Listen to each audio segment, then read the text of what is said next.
नमो अरिहन्ताणं नमो सिद्धाणं नमो आयर्याणं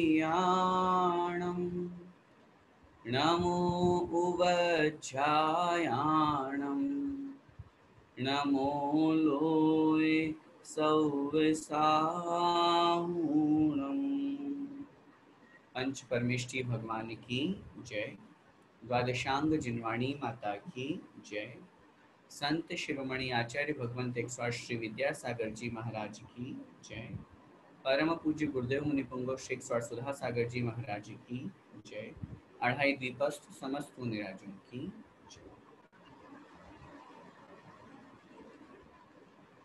राजर्षि अमोघ वर्ष मुनिराज द्वारा रचित प्रश्नोत्तर रत्न मालिका ग्रंथ राज का हम स्वाध्याय कर रहे हैं और इस ग्रंथ में जैसा इसका नाम है प्रश्नोत्तर, प्रश्न और उत्तर के माध्यम से हमें धर्म को समझाया गया है।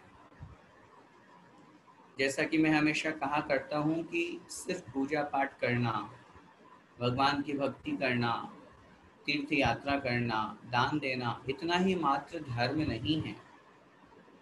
हमारा जीवन कैसा होना चाहिए, जीवन में किस प्रकार का व्यवहार होना चाहिए, किस प्रकार के गुणों के साथ में हमें अपना जीवन जीना चाहिए, इन सब बातों के साथ में पाप कषायों को कम करने का नाम धर्म है। और इसीलिए इस बहुत सुंदर ग्रंथ में हमको छोटी छोटी बातों के माध्यम से, छोटे छोटे प्रश्नों के माध्यम से हमें जीवन जीने की कला सिखाई जा रही है। वह कला चाहे व्यवहारिक हो, चाहे सामाजिक हो, अथवा धार्मिक हो। इस ग्रंथ में हमने पिछली कक्षा तक 21 श्लोक पूरे कर लिए थे। आइए आज की कक्षा में 22वें श्लोक की तरफ हम आगे बढ़ते हैं। 21वें श्लोक में जो हमने पढ़ा था कि पूज्य कौन है, जो सद्व्रत है, सच्चारित्र वाला है, जिसके पास सम्यक चारित्र है। कम अधनम आचक्षते चलित वृत्तम, इस संसार में वास्तव में निर्धन कौन है, जिसका चारित्र डगमगा सकता है, डगमगाता है, इधर उधर डोलता है, जो एक जगह स्थिर नहीं रहता है। केन जितम जगत एतत्, यह संसार किसके द्वारा जीता गया है। उत्तर मिला सत्य तिदीक्षावता पुंसा, जो सत्य का साथ देते हैं, जो सत्य के साथ रहते हैं और तितिक्षावता अर्थात सहनशीलता को धारण करते हैं। ऐसे पुंसा, ऐसे पुरुषों के द्वारा, ऐसे मनुष्यों के द्वारा इस संसार को जीता गया है। यहाँ तक हमारा हुआ था। आइए अब हम इसी बात को, इसी क्रम को आगे बढ़ाते हुए श्लोक क्रमांक 22 की तरफ आगे बढ़ते हैं। निकाल लीजिए आप सभी लोग अपनी जिनवाणी में एक एक शब्द का उच्चारण। कस्मै कस्मै नमः नमः सुरैरपि सुरैरपि, कस्मै नमः सुरैरपि, सुतरां सुतरां क्रियते क्रियते दयाप्रधानाय दयाप्रधानाय, सुतरां क्रियते दयाप्रधानाय। कस्मात्, थोड़ा सा शब्द कठिन है, ध्यान से सुनिए। कस्मादुद्विजितव्यम, कस्मादुद्विजितव्यम। पहले बोलिए कस्मादुद्विजितव्यम, कस्मादुद्विजितव्यम। संसारारण्यतः संसारारण्यतः सुधिया सुधिया। कस्मादुद्विजितव्यम संसारारण्यतः सुधिया। ठीक है, अब एक एक चरण का मैं उच्चारण कर रहा हूँ, ध्यान से सुन करके रिपीट कीजिए। कस्मै नमः सुरैरपि, कस्मै नमः सुरैरपि, सुतरां क्रियते दया प्रधानाय, दया प्रधानाय, सुतरां क्रियते दया प्रधानाय, सुतरां क्रियते दया प्रधानाय, कस्मादुद्विजितव्यम्, कस्मादुद्विजितव्यम्, संसारारण्यतः सुधिया, संसारारण्यतः सुधिया। ठीक है, अब एक साथ पूरा श्लोक का उच्चारण करेंगे। कस्मै नमः सुरैरपि, सुतरां क्रियते दया प्रधानाय, कस्मादुद्विजितव्यम्, संसारारण्यतः सुधिया। दो प्रश्न यहाँ पर इस श्लोक में रखे गए और उन दोनों प्रश्नों का उत्तर भी यहाँ पर बड़े सुंदर तरीके से दिया हुआ है। देखिए, कस्मै नमः सुरैरपि, कस्मै किसके लिए या किसको, नमः अर्थात नमस्कार किया जाता है। नमः की योग में एक्चुअल में संस्कृत में चतुर्थी विभक्ति का प्रयोग होता है। सामान्य रूप से तो अपन हिंदी में बोलते हैं मैं भगवान को नमस्कार करता हूँ, लेकिन जब इसी बात को हम संस्कृत में लिखते हैं तो उसका हिंदी अर्थ निकलता है मैं भगवान के लिए नमस्कार करता हूँ। इसलिए यहाँ चतुर्थी शब्द का प्रयोग किया। कस्मै अर्थात किसके लिए, नमः अर्थात नमस्कार किया जाता है। सुरैरपि संधि विच्छेद करेंगे, सुरहि अपि, सुरहि अपि, सुरहि मतलब देवताओं के द्वारा, अपि मतलब भी, देवताओं के द्वारा भी किसको नमस्कार किया जाता है, किसके लिए। अब हम जब शाब्दिक अर्थ लगाएंगे तो निकलेगा किसके लिए नमस्कार किया जाता है, अर्थ लगाएंगे तो बन जाएगा किसको नमस्कार किया जाता है। तो क्या मतलब हुआ इस लाइन का, सुरहि अपि कस्मै नमः, देवताओं के द्वारा भी किसको नमस्कार किया जाता है। तो ये बात कहने का मतलब क्या है, जब देवताओं के द्वारा भी नमस्कार किया जा रहा है तो इसका मतलब मनुष्यों के द्वारा तो किए जाने योग्य है। अब कौन सा ऐसा व्यक्ति है जो देवताओं के द्वारा भी नमस्कार किया जाता है, उत्तर मिल रहे हैं सुतराम अच्छी तरह से ऐसा नहीं सामान्य रूप से, सुतराम अच्छी तरह से देवताओं के द्वारा भी किसे नमस्कार किया जाता है, क्रियते मतलब किया जाता है। उत्तर मिला दया प्रधानाय, जिसके अंदर प्रधान रूप से मुख्य रूप से दया गुण है। दया प्रधानाय, दया प्रधान पुरुष के लिए, दया से संयुक्त मनुष्य के लिए। एक बात और निवेदन करूं, पुरुष का तात्पर्य यहाँ पर सिर्फ पुरुष या पुल्लिंग वाला पुरुष नहीं है, पुरुष का तात्पर्य मनुष्य, पुरुष का तात्पर्य आत्मा। तो ऐसे आत्मा, ऐसा मनुष्य जिसके अंदर दया भाव है, दया प्रधान रूप से है, ऐसे उस मनुष्य को तो देवता भी नमस्कार करते हैं। अगला दूसरा प्रश्न, डिस्क्रिप्शन अभी करेंगे, वर्णन समझेंगे, उसके पहले आगे दूसरा प्रश्न देखें। कस्मात् उद्विजितव्यम, संधि विच्छेद करेंगे, कस्मात् उद्विजितव्यम, कस्मात् मतलब किससे, कस्मात् अर्थात किससे, उद्विजितव्यम भयभीत होना चाहिए। कस्मात् मतलब किससे, उद्विजितव्यम हमें भयभीत होना चाहिए। हमें संसार में किससे डरना चाहिए, क्या कह रहे हैं, संसारारण्यतः, संधि विच्छेद होगा, संसार अरण्यत है। संसार रूपी अरण्य, अरण्य का मतलब होता है जंगल। सुधिया माने बुद्धिमान पुरुष के द्वारा। बुद्धिमान पुरुष को सुधि, सुधि माने बुद्धिमान, और सुधिया दिया हुआ तृतीय विभक्ति में, तो सुधिया मतलब बुद्धिमान पुरुष के द्वारा किससे भयभीत होना चाहिए, ये प्रश्न किया गया। तो उत्तर मिला संसारारण्यत है। संसार अरण्यत है, संसार के जंगल से, संसार रूपी जंगल से भयभीत होना चाहिए। मतलब ऐसा काम नहीं करना चाहिए जैसे हम संसार रूपी जंगल में भटक जाएं। दो प्रश्न हुए। अब देखिए दोनों प्रश्नों को हम थोड़ा सा समझते हैं। सबसे पहला प्रश्न यहाँ पर किया गया कि सुतराम अच्छी प्रकार से सुरहि अपि देवताओं के द्वारा भी कस्मै नमः क्रियते, किसको नमस्कार किया जाता है।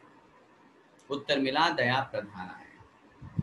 जिस पुरुष के अंदर दया भाव है, जिस पुरुष के अंदर करुणा का भाव है, जिस मनुष्य के अंदर इस तरह का परिणाम है कि जैसे मैं जीवन जीता हूं ऐसे सामने वाला भी जीवन जी रहा है, उसके अंदर भी प्राण है, और वो उस जीव की हिंसा नहीं करने का भाव लाता है, वास्तव में वह देवताओं के द्वारा भी पूज्य होता है। और हमारे शास्त्रों में ऐसे अनेक उदाहरण हैं, सैकड़ों एग्जाम्पल हैं, जिनके माध्यम से हमें यह प्रेरणा मिलती है और यह भाव सामने प्रकट होता है कि देखो उसने एक छोटा सा नियम लिया और देवों ने आकर के उसकी पूजा की, देवों ने आकर के उसको नमस्कार किया। यमपाल चांडाल का स्मरण करें हम, क्या किया था उसने। उसका काम था फांसी लगाना, उसका काम था सामने वाले को सजा देना, उसका काम था राजा की आज्ञा का पालन करना, लेकिन उसके बावजूद भी जब उसने ये इतना सा नियम लिया मात्र कि मैं चतुर्दशी के दिन किसी भी जीव की हिंसा नहीं करूंगा, मैं चतुर्दशी के दिन किसी भी व्यक्ति को फांसी की सजा नहीं दूंगा, सिर्फ इतने से नियम के कारण से, सोचिए विचार कीजिए, 15 दिन में से सिर्फ एक दिन का त्याग था उसका, बाकी 14 दिन का त्याग नहीं था। 14 दिन वो हिंसा कर रहा था कि नहीं। महीने भर में से सिर्फ 2 दिन का नियम था चतुर्दशी का, बाकी पूरे 28 दिन हिंसा कर रहा था कि नहीं, कर रहा था। लेकिन सिर्फ एक नियम के कारण से उसके अंदर ये भाव अंदर आया तो सही कि जीवों को मारना पाप है, भले मुझे अपना पेट पालने के लिए मारना पड़ रहा है, भले मुझे अपने परिवार को चलाने के लिए मारना पड़ रहा है, लेकिन कहीं ना कहीं ये अंदर परिणाम तो उत्पन्न हुआ कि अगर मैं जीवों को मारूंगा तो मुझे भी पाप लगेगा। और उसने ये विचार करके उन्होंने महाराज से ये नियम लिया, मैं चतुर्दशी के दिन किसी भी जीव की हिंसा नहीं करूंगा। सारी की सारी कहानी हमको याद है, मैं यहाँ पे आपको रिपीट नहीं करूंगा, लेकिन समझना हमको ये बात है, उस एक नियम के कारण से जब जरूरत पड़ी कि आज के दिन इसको फांसी की सजा देनी है, सब राजा के बेटे को ही, यमपाल चांडाल को बुलाया गया लेकिन वो नहीं आया। जबरदस्ती जब उसको उठा करके और राजा के सामने प्रस्तुत किया तो राजा के सामने उसने कह दिया, राजन मैं नहीं मार सकता, आपको जो करना हो करो, मैंने नियम लिया है, प्राण जाए पर वचन न जाए। और ऐसा जब राजा ने देखा कि ये मेरे सामने मेरी आज्ञा का पालन नहीं कर रहा, तो उसने अपने बेटे को और उसको दोनों को समुद्र में फेंकने का आदेश दे दिया। राजा का बेटा तो पापी था ही, अनाचारी दुराचारी था ही, उसने तो अष्टानी का महापर्व के दिनों में मांसाहार का सेवन किया था, सारे के सारे वो कहानी है, उसको तो मगरमच्छ आदि सबने खा लिया। लेकिन जैसे ही यमपाल चांडाल को समुद्र में फेंका, देवताओं का आसन कंपायमान हुआ और देवताओं ने आकर के वहां सिंहासन की रचना की। किसका प्रभाव था, एक चतुर्दशी के नियम का प्रभाव, जीवों के ऊपर दया करने का प्रभाव। दया प्रधान आय, जहां करुणा भाव होगा, जहां दया भाव होगा, देवता भी आकर के उसको नमस्कार करेंगे, देवताओं के द्वारा भी वो प्रणाम करने योग्य बन जाएगा। याद करें जब भगवान महावीर स्वामी के पूर्व अवस्था में पुरुरवा भील था, क्या किया था पुरुरवा भील ने, सिर्फ इतना सा नियम लिया था कि मैं कोए का मांस नहीं खाऊंगा। नियम कोई सा भी हो सकता है, इसीलिए मैं बार बार जब भी कभी ये प्रसंग आता है तो मैं एक ही निवेदन करता हूँ, हम चाहे छोटा नियम ले लेकिन वो नियम रूप में लें। अभी भी हम लोग बहुत सी चीजों का उपयोग नहीं करते हैं, लेकिन उसके बावजूद भी हमारा नियम नहीं है। नियम नहीं होने से उसका पुण्य नहीं लगेगा, पाप कर्मों की निर्जरा नहीं होगी, और बिना नियम के तो हमारी गाड़ी चल रही है, चल रही है। क्या मतलब उस चीज का? दया प्रधान है, जिसके अंदर दया है। सोचो, मुनि महाराज जितने भी हैं, आप क्या सोचते हैं? ये देवतागण मुनि महाराज के आगे पीछे घूमते हैं? आगे पीछे घूमते हैं हाथ जोड़ करके सेवा करने के लिए। भगवान आदेश करें, कुंडलपुर के बड़े बाबा ऐसे ही थोड़ी ना विराजमान हो गए। बड़े बड़े अतिशय बड़े बड़े काम जो होते हैं, महोत्सव होते हैं, वो बिना देवों की सहायता के नहीं हो सकते। और वो तभी संभव हो सकता है जब उन मुनि महाराज के ज्ञान ध्यान तप की शक्ति के साथ साथ दया भाव से युक्त होते हैं। उनके अंदर प्रत्येक जीव के प्रति करुणा भाव होता है। अहिंसा महाव्रत का वो पालन करते हैं। कभी मन में विचार किया कि देवताओं के द्वारा इस तरह से क्यों सेवा की जाती है? किसकी सेवा की जाती है? उन साधर्मियों की सेवा की जाती है या अपने से उच्च पद वालों की सेवा की जाती है, जिनके अंदर कोई ना कोई गुण होता है? नहीं तो किसके आएंगे देवता? बताओ, देवता किसकी सहायता करने आते हैं? ऐसे ही जो पापी जीव हैं, जो संसार में खूब उधम मचा रहे हैं, गलत काम कर रहे हैं, उनकी सेवा करने थोड़ी ना देवता गणाएंगे। या तो वो चारित्र में बड़े हो, महान हो, पूज्य हो, तो उनकी सेवा करने आएंगे, या फिर उनके अंदर कोई गुण हो, कोई अतिशय उनने प्रकट किया। आचार्य मानतुंग स्वामी महाराज ले लो, यमपाल चांडाल ले लो, सीता सती को ले लीजिए, कौन से उदाहरण है? सेठ सुदर्शन, सारे के सारे उदाहरणों को अपन देखते हैं, सब देवताओं के द्वारा उनकी रक्षा की गई, उनकी सेवा की गई, उनको नमस्कार किया गया। कारण सिर्फ एक ही था, दया प्रधान। जीव मात्र के प्रति जहाँ दया का भाव होता है, करुणा का भाव होता है, वो व्यक्ति अपने आप में ही पूज्य बन जाता है। मेरा आप सभी लोगों से यही निवेदन है, हमारे अंदर दया भाव उत्पन्न होना चाहिए। अभी तो निर्दयीपन, मैं वर्ड का यूज कर रहा हूँ, निर्दयी। निर्दयी का मतलब दया से रहित। अच्छा, कोई ये कह सकता है कि हम नहीं, हम तो बड़े दयालु हैं। अगर दयालु हैं तो पानी छान करके पीने में क्या क्या दिक्कत है? अभी पता चलेगा कौन कौन दयालु है। बोतल का पानी पी रहे हैं और हम कह रहे हैं हम दयालु हैं। एक बूंद में कितने जीव? 30, एक इंद्रिय नहीं, 30 जीव एक बूंद में, असंख्यात। और हम तो घटाघट 2-3 गिलास तो पी जाते हैं। कितने जीव चले गए? फिर बड़ी जय जय, जोर जोर से जय जयकार लगाते हैं, अहिंसा परमो धर्म की जय। सोचने की आवश्यकता है।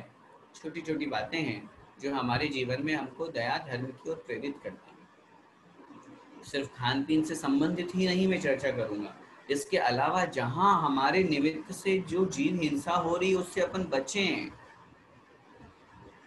सुबह से लेकर के शाम तक, रात्रिकाल तक के जीवन को उठा करके अगर अपन देखते हैं और अपन खुद उसमें टटोले, मुझे वहां एग्जाम्पल देने की आवश्यकता नहीं है, ये सब चीज अपन समझते हैं। जो क्लास पढ़ रहे हैं, जो सुन रहे हैं, उन सबको मालूम है कि जीव हिंसा कहाँ कहाँ हो रही है। हम उससे नहीं बच सकते तो कोई बात नहीं, लेकिन जितना बच सकते हैं उतना तो बचने की कोशिश करें। और एक लाइन हमेशा जीवन में याद रखें, त्रस हिंसा को त्याग, वृथा थावर न संहारे। इतना सा अगर हम कर लेंगे तो हमारा जीवन बड़ा अच्छा हो जाएगा। हमें त्रस जीवों की हिंसा नहीं करनी। 2 इंद्रिय, 3 इंद्रिय, 4 इंद्रिय, पंचेंद्रिय, क्यों? क्योंकि उनके जीवों के शरीर में मांस होता है, बड़े जीव कहलाते हैं, त्रस जीव कहलाते हैं। अब गृहस्थी में रहते हुए स्थावर जीवों की हिंसा से नहीं बच सकते, तो इसका मतलब ये नहीं होता है कि जितनी स्थावर की करनी हो करते रहो। वृथा थावर न संहारे, व्यर्थ में स्थावर जीवों की हिंसा भी नहीं करनी है, उनसे अपन को बचना है। तो इसलिए करुणा भाव जहाँ होगा, दया भाव जहाँ होगा, वहाँ निश्चित रूप से पुण्य का बंध तो होगा ही होगा। और आचार्य महाराज ने तो, आचार्य कुंद देव महाराज ने तो प्रवचन सार जी में मुनि महाराजों के लिए लिखा, उनके कर्तव्यों में लिखा, शुभोपयोग के अंतर्गत लिखा, करुणा भावो या मणुव तिरियेसु। ऐसे गाथांश का प्रयोग किया उन्होंने, करुणा का भाव होना मनुष्य और तिर्यंचों के प्रति। किसी गरीब को देख करके ये नहीं सोचना चाहिए कि देखो ये कैसा आदमी है, उसको देख करके ये सोचना चाहिए कि देखो कर्म की कैसी बलिहारी, आज इसको दर दर की ठोकरें खानी पड़ रही है। ये सोचना चाहिए कि इसके प्रति अगर मैं कुछ दया करुणा भाव करके और इसको जो सामग्री चाहिए वो अगर मैं इसको प्रदान करता हूँ, उसको देता हूँ, तो निश्चित रूप से मेरे अंदर तो दया भाव जागृत हुआ ही हुआ, लेकिन मेरे माध्यम से इसके जीवन का भी कल्याण हो। प्रत्येक जीव के प्रति, प्रत्येक प्राणी के प्रति। ऐसा नहीं है कि मात्र मनुष्यों की बात कर रहे हो। और ये बात बहुत अच्छी तरह से समझिएगा, हम दूसरी जगह खूब सारा डोनेशन दे के आ जाएं, दूसरों को खूब खाना खिलाएं, और हमारे घर के पड़ोस में और हमारे घर के अंदर कोई भूखा रह रहा है, हमारे घर के अंदर हम किसी के साथ में दुराचार कर रहे हैं, गलत काम कर रहे हैं, तो ऐसे दूसरी जगह दया दिखाने से कोई मतलब नहीं है। दूसरों को तो खूब करुणा दिखा रहे हैं कि अरे हमारे सेठ जी देखो कितनी करुणा करते हैं, कितनी दया करते हैं, और जब घर की स्थिति देखते हैं तो बड़ी बिगड़ी हुई रहती है। उनसे अपन को ध्यान रखना है, प्रत्येक जीव मात्र के प्रति दया का भाव हो, करुणा का भाव हो। हमारे निमित्त से एक चींटी भी क्यों मरे, हम भी कभी चींटी थे। आज हम मनुष्य पर्याय में प्राप्त हो गए तो क्या हुआ, बड़े हो गए तो इसका मतलब ये थोड़ी ना हुआ। आज जो प्राण उसके अंदर है, जो आत्मा उसके अंदर है, वही आत्मा मेरे अंदर है। आज अगर हमें कोई कष्ट होता है तो हमें कितना दुख होता है, कितनी तकलीफ होती है। उन बेजुबान पशुओं की तकलीफ को कौन सुनता है, किसको सुनाएंगे वो, किसको बोलेंगे वो? कोई बात नहीं, सहन कर लेंगे, मरण को प्राप्त हो जाएंगे, संक्लेश भाव के साथ में मरण को प्राप्त हो जाएंगे। उसके बाद क्या होगा? और इसीलिए मैं हमेशा कहता हूँ, बहुत बार हमारे लाइफ में ऐसी सिचुएशन आती है जिस व्यक्ति से हमारा कोई संबंध नहीं, जिस व्यक्ति को हमने देखा नहीं, जाना नहीं, पहचाना नहीं, हमारे किसी रिलेशन में नहीं रखता, फिर भी उस व्यक्ति से हमारा बहुत विशेष राग होता है। समझना कभी किसी चीज को, फिर भी कभी किसी व्यक्ति से हमारा विशेष रूप से द्वेष होता है। कहीं ना कहीं किसी न किसी रूप में वो हमसे मिल जाता है, टकरा जाता है, चाहे वो बिजनेस पर्पज से मिल गया हो, चाहे कहीं से किसी न किसी रूप में मिल गया हो। अब ऐसी स्थिति में जब वो हमसे मिल जाता है, टकरा जाता है, जबकि इस भाव में हमारा उससे कोई संबंध नहीं था, कोई संबंध नहीं था, उसके बावजूद भी ऐसा होता है, ये जरूर याद रखिएगा, कहीं न कहीं पिछले जन्मों में हमने उसको कष्ट दिया है, वो उसका बदला आज चुका रहा है। जब हमने उस चींटी को मार रहे थे, चींटी मर रही थी, हमारा मारने का भाव नहीं था, लेकिन वो मर गई। मरते समय उसके अंदर ये संक्लेश रूप परिणाम हो गए, इसने मुझे मारा, इसने मेरी हिंसा की, और वो परिणाम उसके साथ चले गए, वो बैरभाव उसके साथ चला गया। हमें आगे आकर के वो किसी मनुष्य पर्याय के रूप में मिला, किसी न किसी पर्याय में मिला। किसी का हमने किसी पर्याय में अच्छा किया, वो हमें यहाँ इस पर्याय में मित्र के रूप में मिला, अच्छे भाई के रूप में मिला, अच्छे परिवार के रूप में मिला, अच्छा किसी बिजनेस रिलेशन के रूप में मिला। तो ये सब कर्मों का खेल है। हम बस यही आपसे इस प्रश्न के उत्तर में यही निवेदन करना चाहूँगा कि बस दया भाव, करुणा भाव अपने अंदर जरूर लाएं, और प्रत्येक जीव आत्मा को, प्रत्येक प्राणी को अपने समान समझें।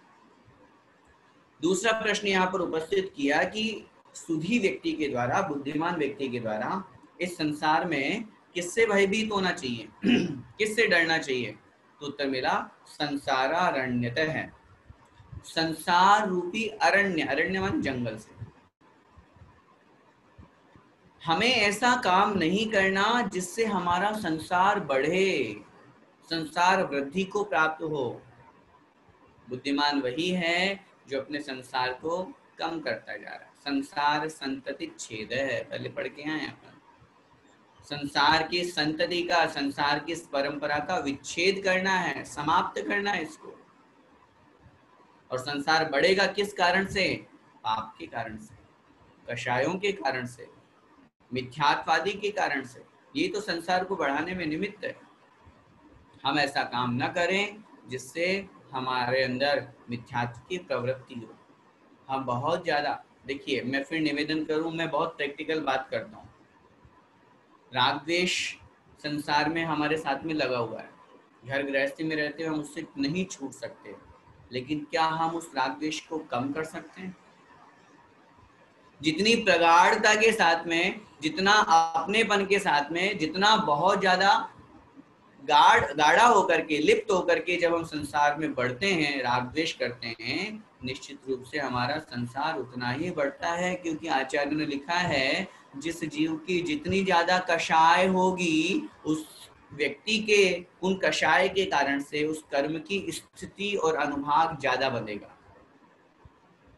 स्थिति और अनुभाग ज्यादा बनने का तात्पर्य उसका संसार का बढ़ना। अनुभाग का मतलब ज्यादा होता है फल देने की शक्ति, उतना ज्यादा बुरा फल देगा वो, जितनी ज्यादा कषाय होगी।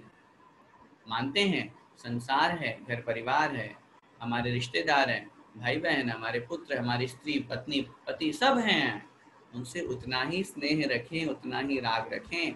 इस सिद्धांत को सब जानते हैं, सब स्वीकार करते हैं। कब किसके साथ में कब क्या हो जाए, ये सब परिवार, रिश्तेदार, नातेदार जितने भी हमारे हैं, ये कब तक के लिए भाई, कुछ समय के लिए, थोड़े से समय के लिए, जितनी हमारे इनका योग संयोग है तब तक के लिए। बाकी उसके बाद में अभी इतने केसेस अपने को सुनने को मिल रहे हैं, अभी आधा घंटे पहले उस व्यक्ति से बात करी है और आधा घंटे बाद पता चला कि वो व्यक्ति चला गया। किसका क्या भरोसा है, हम किससे राग कर रहे हैं, हम किससे द्वेष कर रहे हैं, हम किसके प्रति अपना जीवन खराब कर रहे हैं, सोचने और समझने की बात है। इसलिए इस बात को बहुत अच्छी तरह से समझते हुए इतना ज्यादा राग, इतना ज्यादा द्वेष न करें। द्वेष तो खैर करने का सवाल ही नहीं होना चाहिए, द्वेष तो क्यों करें, वैसे द्वेष कम ही होता है, मैंने पहले भी निवेदन किया था, हमें द्वेष कम होता है, दुश्मन कम ही है हमारे, लेकिन दोस्त कितने हैं? प्रेम करने वाले, स्नेह करने वाले, राग करने वाले बहुत ज्यादा हैं। इसीलिए पंडित दौलत राम जी ने राग को आग कहा है। यह राग आग दहे सदा, ताते समामृत से ये राग आग है जो निरंतर जलाती रहती है। ताते इसलिए समामृत से ये, समता रूपी अमृत का पान कीजिए। आपको इतनी फ्री फंड में अच्छे से समता रूपी अमृत मिल रहा है, पान ही नहीं करते, पीते ही नहीं है, और दूर होकर के और व्यर्थ में राग देश के चक्कर में फंस करके अपने संसार को अपन लोग बढ़ाते रहते हैं। बहुत ज्यादा राग नहीं किसी से, संसार में जो है वो हमारे सामने है, कब किसके साथ में क्या हो जाए, कब एक सेकंड में हमारी आंखें बंद हो जाए, कुछ नहीं कर सकते। इसलिए जितना जिससे आवश्यक है, जैसे आचार्य श्री कहते हैं ना, अपने बच्चों को ऐसे पालो जैसे पड़ोसी के बच्चों को पालते हो, अपने पत्नी के साथ ऐसा बिहेव करो जैसे किसी अन्य दूसरी स्त्री के साथ करते हो। ज्यादा राग नहीं, ज्यादा बहुत लिप्तता नहीं, ठीक है संसार है। भरत चक्रवर्ती ने क्या किया जीवन में बताओ, उनको बहुत राग नहीं था, कितनी रानियां थी, और हमारे पास एक रानी, वो भी अभी नहीं आई। सोचिए, हाँ जिनकी आ गई अलग बात है, लेकिन विचार करना है। और राग कितना है, वहां 96,000 होने के बावजूद भी राग था, लेकिन तद्रूप राग नहीं था, संसार बढ़ाने वाला राग नहीं था। तब तो जब वैराग्य को धारण किया तो अंतर्मुख में केवल ज्ञान को प्राप्त कर लिया। ये वैराग्य की उत्कृष्टता है। जिन महानुभावों को, जिन महापुरुषों को घर में रुचता नहीं है, संसार नहीं बढ़ता उनका, वो निश्चित ही शीघ्रता ही मोक्ष पथ को प्राप्त करते हैं, उस मोक्ष मार्ग पर आगे बढ़ जाते हैं।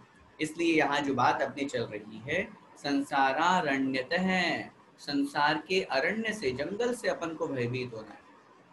जैसे जंगल में आदमी जाने से डरता है ना, क्यों? पशु पक्षी बहुत हैं, हिंसक जानवर हैं, वहाँ पे निकलने का साधन ही पता नहीं चलता, वहाँ को रोड थोड़ी बना हुआ, गलियां नहीं बनी हुई है। तो ऐसे संसार में अपन फंसे हुए, ये संसार जंगल ही तो है।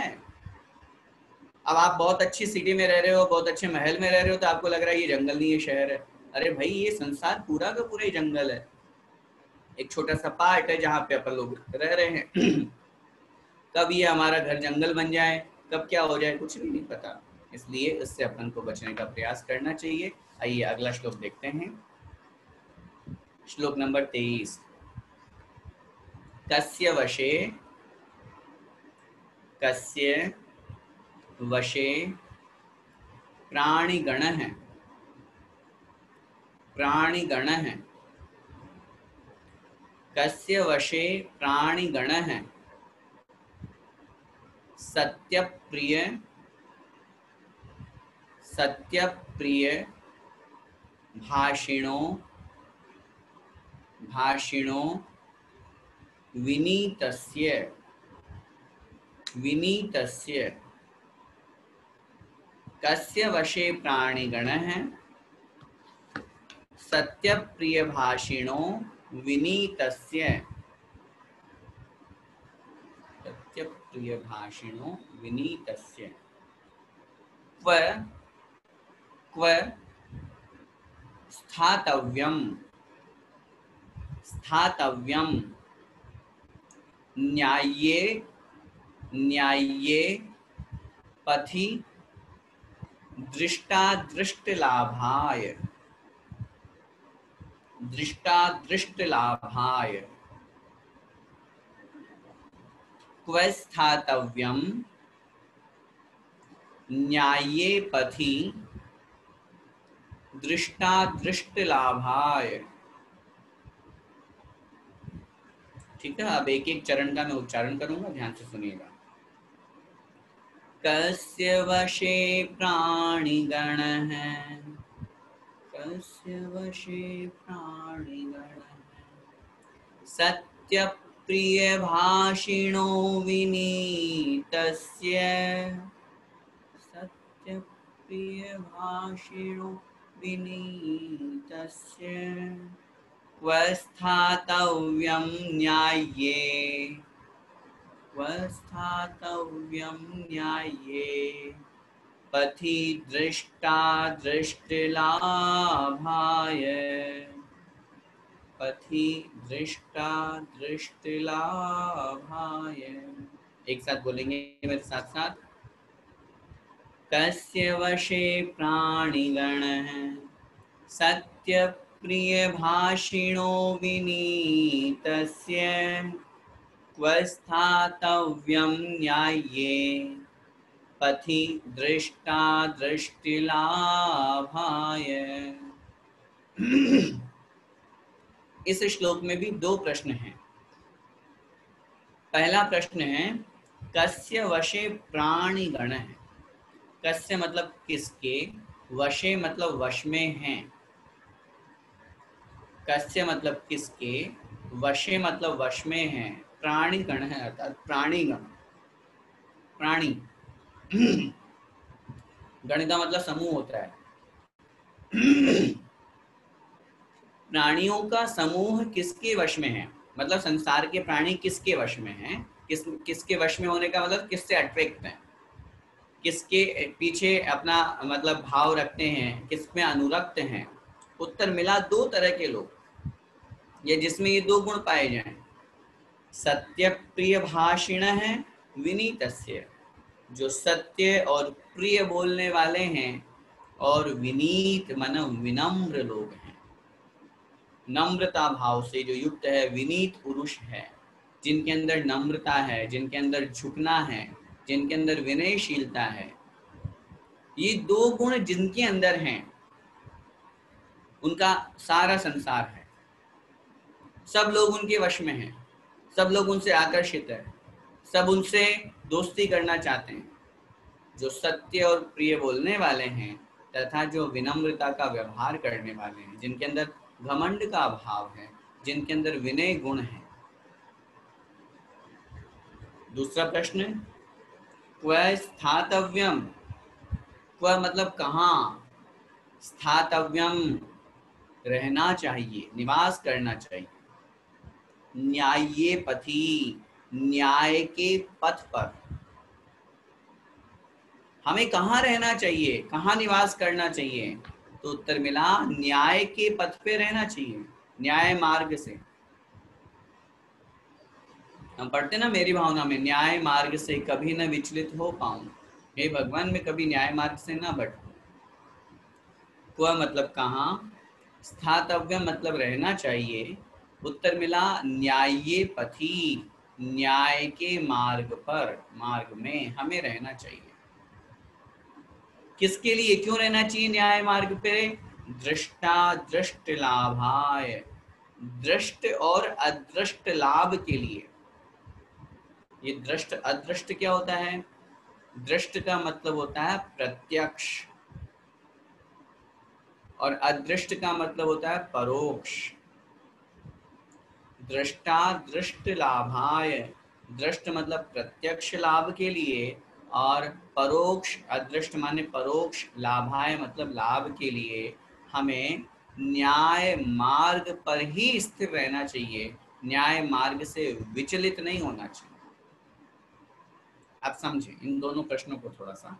सबसे पहले प्रश्न की यहाँ पर बात चल रही है, समस्त संसार के प्राणी किसके वश में हैं? ऐसे व्यक्ति के वश में हैं जो सत्य और प्रिय बोलने वाले हैं, जो बातों में झूठ बोलते हैं, जिनकी बातों से हमें विश्वास उठ जाता है, ऐसे व्यक्तियों के ऊपर कोई विश्वास नहीं करता।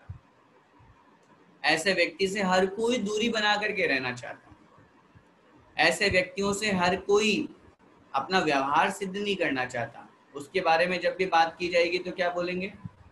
अरे यार वो तो जब देखो तब झूठ बोलता है, बेकार आदमी है, उसकी बात पे तो कैसे विश्वास करें, वो तो गप्पे मारता है, वो तो झूठ बोलता है। लेकिन इसके विपरीत जो सत्य बोलते हैं, जो हमेशा सत्य का प्रतिपादन करते हैं, जो सत्य का वचन बोलते हैं, सत्य का कथन करते हैं, भले ही हो सकता है कभी कभी सामने वाले को वो बात बुरी लग जाए। मैंने एक दिन कहा भी था आप लोगों को कि लोग कहते हैं कि सत्य कड़वा होता है। नहीं, सत्य कड़वा नहीं होता, सुनने वाले में ताकत नहीं होती, इसलिए उसको कड़वा लगता है। सत्य तो गुण है, एक सत्य तो एक धर्म है। धर्म कभी कड़वा नहीं हो सकता, गुण कभी कड़वा नहीं हो सकता। धर्म मीठा है, सामने वाले को सुनने की ताकत नहीं है, सामने वाला उसको पचा नहीं पा रहा है, तो उसमें हम क्या करें? इसलिए जो लोग ये कहते हैं सच कड़वा होता है, जब मैंने ये पंक्ति सुनी तो थोड़ा सा चिंतन किया, विचार किया कि ऐसा कैसे हो सकता है। सत्य धर्म है, और धर्म कौन सा कड़वा होता है बताओ? कोई 10 धर्मों में से कोई धर्म कड़वा होता है? भगवान की भक्ति करना कड़वा होता है? नहीं हो सकता। तो जो सत्य और प्रिय भाषण करता है, सत्य के साथ में यहाँ प्रिय शब्द दिया हुआ है, और वो बहुत स्पष्ट, बहुत अच्छा अपन को समझना है, क्योंकि अकेला सत्य बोलना भी कभी कभी नुकसानदायक हो जाता है। अकेला सत्य भी कभी कभी सामने वाले के लिए हानिकारक हो जाता है, सामने वाले को दुखी कर देता है, सामने वाले को परेशान कर देता है। किसी से कोई गलती हो गई, अब गलती हो गई, ठीक साहब, अब 2 साल बाद में वापस आप उसकी गलती को वापस दोहराएंगे। सत्य भले ही बोल रहे हैं, सच ही तो बोल रहे हैं कि तुमने ऐसा गलती की थी, लेकिन वो गलती हो चुकी थी। सत्य हम बोल रहे हैं, लेकिन सत्य बोलने के बावजूद भी हमें अच्छा नहीं लग रहा है। क्यों? वो प्रिय नहीं है। इसलिए कहा है सत्यम ब्रूयात प्रियम ब्रूयात न ब्रूयात सत्यम अप्रियम। सत्यम ब्रूयात सत्य बोलिए, प्रियम ब्रूयात प्रिय बोलिए, न ब्रूयात सत्यम अप्रियम, लेकिन सत्य और अप्रिय मत बोलिए। सच तो हो लेकिन कड़वा हो, ऐसा सत्य भी हमको नहीं बोलना चाहिए। जैसे मैं उदाहरण दिया था आपको, बहुत बार अपन जब किसी की मृत्यु हो जाती है तो हम क्या बोलते हैं? जब उसकी डेड बॉडी को लेके जाते हैं, अरिहंत नाम सत्य है, सिद्ध नाम सत्य है, अन्य संप्रदाय में राम नाम सत्य है, बोला जाता है ना। अब बताओ ये सत्य है कि नहीं? भगवान का नाम लेना सच है, सत्य है, लेकिन ये कहाँ बोलना चाहिए ये भी अपन को ध्यान होना चाहिए। ये सत्य होते हुए भी ये पंक्ति अगर हम किसी की बारात में बोल दे तो, किसी के खुशी के मौके पर बोल दे तो, किसी के वेलकम पे बोल दे तो, लाइन सत्य है कि नहीं? सच है, लेकिन उसके बावजूद भी वो प्रिय नहीं है, अच्छी नहीं है। सामने वाला व्यक्ति अंधा है और हम उसको बोल रहे हैं अरे अंधे व्यक्ति इधर सुनो हमारी बात। हमने सत्य बोला कि नहीं? लेकिन उसके बावजूद भी हमने प्रिय नहीं बोला, हमने मीठा नहीं बोला, हमने अच्छा नहीं बोला। अंधा व्यक्ति भले हमने बोला, हमने सत्य बोला उसको, लेकिन उसके बावजूद भी वो कड़वा है, वो दुख देने वाला है। उसी की जगह अगर हम बोले सूरदास जी सुनो हमारी बात, सूरदास जी अंधे थे, आपने अंधा भी बोल दिया और अपनी बात भी बोल दी, वो सत्य भी हो गया, प्रिय भी हो गया। ऐसे सत्य हमें नहीं बोलना चाहिए। मैं निवेदन करूं आप सभी महानुभावों से, माताओं बहनों से घर परिवार में अक्सर हमारे साथ में रहते रहते कभी कभी हमारे मुंह से ऐसे शब्द निकल जाते हैं, ऐसी बातें निकल जाती है जो सत्य तो होती है लेकिन प्रिय नहीं होती। और विशेष रूप इनमें भी लड़ाई झगड़ा होता है, चाहे वो सास बहू हो, चाहे देवरानी जेठानी हो, चाहे कोई हो, भाभी ननद हो, कोई हो, कहीं ना कहीं हम ऐसी बात बोल जाते हैं जो हमें नहीं बोलनी चाहिए। हमें कल क्या पढ़ाया ये तो याद नहीं होगा, लेकिन 2 साल पहले उसने मुझे क्या कहा था वो याद होगा। उस फंक्शन में क्या कहा था, उस समय उसने मेरे साथ में क्या बिहेव किया था, मुझे क्या बोला था या मैंने क्या बोला था, सब याद है अपन को। फिर लोग बोलते हैं भैया जी आपको याद नहीं होता। मैं पूछूं अभी 10 साल पुरानी बातें तो सब याद आ जाएंगी, धर्म की बातें याद नहीं होती। क्यों नहीं होती? यहाँ रुचि नहीं है, यहाँ भाव नहीं है, यहाँ श्रद्धा नहीं है। उसको अपन ने अपनी रुचि बना रखा है, उसको अपन ने अपना अर्थ मान रखा है, प्रयोजन मान रखा है। ये हमारा प्रयोजन नहीं मान रखा अपन ने। जिसका जो प्रयोजन होता है उसको वो चीज याद रहती है। तो इसलिए सत्य भाषणों, सत्य प्रिय भाषणों। और संसार में देखा भी जाता है जो बहुत मीठा बोलता है, अब उल्टा लगाइए, अभी तो मैं सत्य की बात कर रहा था, अब जो मात्र प्रिय प्रिय ही बोले, मीठा मीठा ही बोले और सत्य नहीं बोले, उनसे भी बच के रहने की जरूरत है। ऐसे लोग मुंह में राम बगल में छुरी वाले होते हैं, जो सामने तो बहुत मीठा मीठा बोलेंगे, इतना मीठा बोलेंगे कि चाशनी भी फेल है, इतना मीठा बोलेंगे, लेकिन कहीं ना कहीं वो लोग हमें धोखा दे रहे हैं, हमारे साथ चीटिंग कर रहे हैं। इसलिए ऐसे लोगों की पहचान होनी चाहिए। एक बार 2 बार में पहचान हो जाती है, तो ऐसे लोगों से पहचान करके उनसे दूरी बनाओ। और जो जिनके अंदर ये 2 गुण है, हर कोई उनका व्यक्ति अपना है, उन्होंने अपने संसार को अपना बना लिया। उन लोगों ने जो सत्य भी बोलते हैं और प्रिय भी बोलते हैं। और मैं तो कहता ही हूँ हमारी पहचान हमारी पहचान, हमारा व्यवहार, हमारा रिलेशन हमारे बोलने पे टिका हुआ है। इन शब्दों में कितनी ताकत है, इन वचनों में कितनी शक्ति है।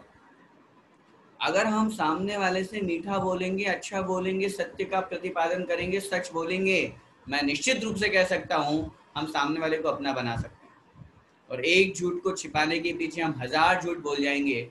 एक बार विश्वास कर लेगा सामने वाला, 2 बार विश्वास कर लेगा, उसके बाद तो तीसरी बार तो उसका मन कहेगा ही नहीं विश्वास करने की। कड़वे व्यक्ति जो बातों बातों में गलत शब्दों का प्रयोग करते हैं, गाली गलौज करते हैं, उल्टा सीधा बोलते हैं, क्रोध रूप बोलते हैं, गुस्से में बोलते हैं, ऐसे लोगों से तो कोई बोलना ही पसंद नहीं करता। और उसी की जगह अगर कोई मीठा बोलता है, प्रशंसावाचक बोलता है, अच्छी बातें बोलता है, मैं कहता हूँ हमारा परिवार स्वर्ग बन सकता है। परिवार में लड़ाई झगड़े का कारण क्या है?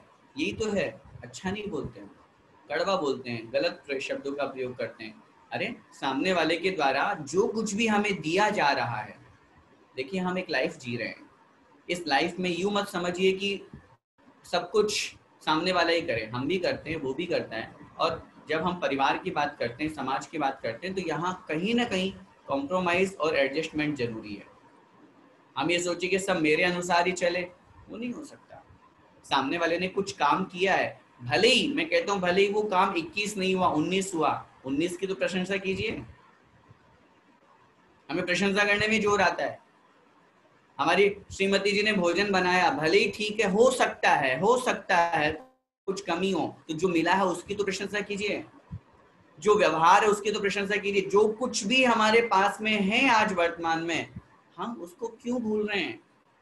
जो नहीं है उसकी हम कमी निकालते हैं, और जो है उसकी हम बड़ाई नहीं करते हैं, उसकी हम हमेशा कमी निकाल करके और सामने वाले को धुतकारते हैं, बुरे शब्दों का प्रयोग करते हैं। इसलिए लड़ाइयाँ होती है, इसलिए झगड़े होते हैं, इसलिए हमारा व्यवहार खराब होता है, इसलिए हम अपनों को भी दूर कर देते हैं।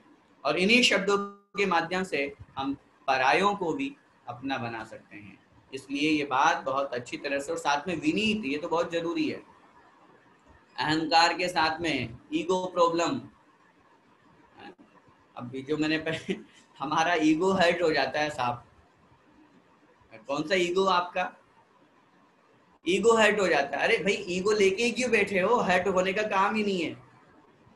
हम ईगो लेंगे ही नहीं, जब हम घमंड रखेंगे नहीं, तो वो हर्ट क्यों होगा, दुखी क्यों होगा सामने वाला व्यक्ति? ठीक, मैं मानता हूँ स्वाभिमान अपनी जगह है, स्वाभिमान होना चाहिए, उसमें कोई आपत्ति नहीं है, लेकिन उसके साथ में वो स्वाभिमान अभिमान में परिवर्तित नहीं हो जाए।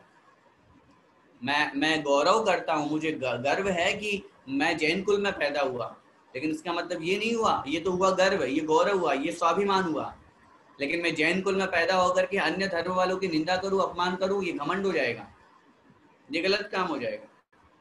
हमारे अंदर स्वाभिमान तो होना चाहिए कि हाँ भाई ठीक है, मैं अच्छा हूँ, मेरे अंदर गुण है, ये सब चीजें, मैं परिवार को सब संभाले, लेकिन उसका अभिमान नहीं, घमंड नहीं, विनम्र भाव, विनीत भाव, किसका क्या साथ में लेकर के जाना है।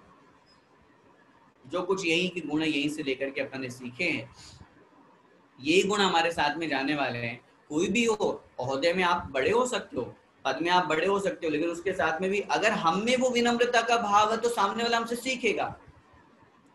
हो सकता है कि सामने वाला हमसे गलत व्यवहार करे, लेकिन कोई बात नहीं, आज नहीं तो कल उसको भी वो व्यवहार समझ में आएगा। नहीं भी आए तो भैया उसकी थोड़ी ठेकेदारी ले रखी है अपन ने, अपन को तो अपना जीवन अच्छा बनाना है, अपने जीवन में गुणों को धारण करना है। इसलिए जिनके अंदर ये गुण हुआ करते हैं, विनम्रता का गुण, घमंड से दूर, विनय भाव, तो सबके सम्मान करते हैं, give respect and get respect. अगर हम सामने वाले को सम्मान देंगे तो हमें सम्मान मिलेगा, और हम सामने वाले का अपमान करने की सोचें, गलत भाव अपने मन में रखें, तो निश्चित रूप से फिर हमारा भी अपमान होगा, तो फिर हमें भी उसके लिए तैयार रहना चाहिए, भी कोई हमारा भी अपमान कर सकता है। तो इसलिए विनीतस्य, जो विनीत है, विनम्रता का भाव है, और साथ में सत्य और प्रिय भाषण है।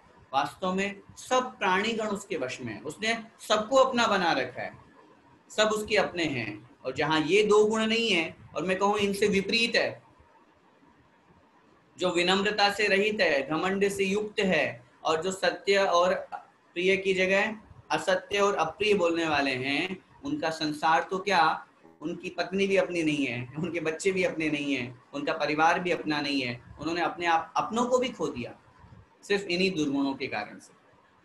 और अगला जो प्रश्न यहाँ पर उपस्थित किया कि हमें कहाँ रहना चाहिए, न्याय मार्ग पर रहना चाहिए। न्याय मार्ग से विचलित नहीं होना, हमें जो मिल रहा है, जितना मिल रहा है, न्याय मार्ग से मिले। गलत काम करके, चोरी करके, 2 नंबर का काम करके हम कितना भी कमा लें, कितना भी काम कर लें, सुखी नहीं हो सकते। रात में सोने से पहले टेंशन होगी, अरे पकड़ा गया तो। सुखी जीवन का बहुत सीधा सा उपाय है, अपना काम बिल्कुल नीति न्याय से करें, चाहे वो व्यापार करने की बात हो, चाहे व्यवहार करने की बात हो, चाहे रिलेशन निभाने की बात हो, सब न्याय से। और इसलिए यहाँ 2 शब्द प्रयोग किए, क्यों? प्रत्यक्ष परोक्ष लाभ है, दृष्ट अदृष्ट। प्रत्यक्ष लाभ मतलब संसार में, वर्तमान में देखा भी जाता है, दृष्ट का मतलब हुआ प्रत्यक्ष।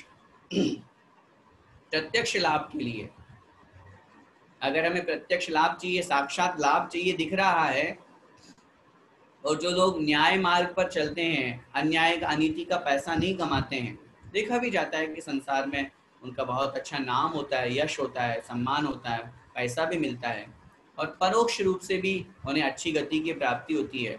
और कोई अगर अनीति अन्याय से पैसा कमा रहा है, अनीति अन्याय की तरफ आगे बढ़ रहा है, तो निश्चित रूप से इस संसार में भी उसको दुख ही दुख मिलने वाला है, और परभव में तो पाप के कारण से दुखी होगा ही होगा। ऐसी पर्याय उसको प्राप्त होगी जहाँ पर अनीति अन्याय से पैसा कमाने के कारण से या गलत काम करने के कारण से उसको दुख उठाने पड़ेंगे। इसलिए हमें प्रत्यक्ष लाभ के लिए और परोक्ष लाभ के लिए हमेशा न्याय मार्ग पर चलना चाहिए। न्याय मार्ग का मतलब क्या है? न्याय मार्ग का मतलब सिर्फ व्यापार से संबंधित नहीं है। न्याय मार्ग का मतलब है, मैं जो भी काम करूं अपने मन से पूछो एक बार, और हम सब जानते हैं क्या सही है और क्या गलत है। बताओ, जितने लोग यहाँ पढ़ रहे हैं, कोई ऐसे अबोध बालक तो नहीं है जिसको ये नहीं पता है कि किम कर्तव्यम किम न कर्तव्यम, मुझे क्या करना चाहिए और मुझे क्या नहीं करना चाहिए, सबको मालूम है। उसके बावजूद भी अगर हम गलत काम कर रहे हैं, हमारा मन एक बार बोलेगा मत कर, इसका मतलब वो न्याय मार्ग नहीं है, अनीति अन्याय का मार्ग है। और अगर हम फिर भी कर रहे हैं तो वो दुख का कारण है, हमारा मन खुद उसमें गंवारा नहीं है, हमारा मन खुद उसमें रेडी नहीं हो पा रहा है, तो हम दूसरों को कैसे उसमें संलग्न कर सकते हैं। इसलिए न्याय मार्ग का मतलब सिर्फ व्यापार न लगा करके सुबह से लेकर के शाम तक हम भोजन बना रहे हैं, हम उठ रहे बैठ रहे हैं, हमको व्यवहार कर रहे हैं, हम किसी को कुछ वस्तु दे रहे हैं, किसी से बातचीत कर रहे हैं, अगर धोखे वाली बात कर रहे हैं तो वो न्याय मार्ग कहाँ हुआ? फोन पे बात कर रहे हैं और मन में ये भाव चल रहा है कि इससे ऐसी बात करूंगा तो इससे मेरा ये काम सिद्ध हो जाएगा, ये न्याय मार्ग का है? न्याय मार्ग बहुत तरह का है, उस मार्ग पर अपन रहें और उसी पर अपना आचरण करें तो निश्चित रूप से हमें लाभ ही लाभ होगा, नुकसान से हम बचेंगे, दुख से हम बचेंगे। तो इस प्रकार आज की कक्षा में अपने 22 और 23 ये 2 श्लोक हुए, 4 प्रश्न हुए। एक बार फिर से बहुत संक्षेप में उन चारों का अपन रिविजन यहाँ करें। कस्मै नमः सुरैरपि सुतराम क्रियते, अर्थात देवताओं के द्वारा अच्छी तरह से नमस्कार किसे किया जाता है? तो उत्तर मिला, जिस पुरुष के अंदर दया धर्म होता है, करुणा भाव होता है और इस संसार से भयभीत, हमें संसार बुद्धिमान लोगों को सबसे ज्यादा भयभीत किससे होना चाहिए? तो उत्तर मिला, संसार रूपी अरण्य मतलब जंगल से भयभीत होना चाहिए, क्योंकि अगर उससे हम भयभीत होंगे तो हम उसमें फंसेंगे नहीं, उससे निकलने की कोशिश करेंगे। संसार के सभी प्राणी किसके वश में हैं? तो उत्तर मिला, जो लोग सत्य और प्रिय रूप कथन करते हैं और साथ में ही विनम्रता भाव को अपने जीवन में धारण करते हैं, वो सबको अपना बना लेते हैं।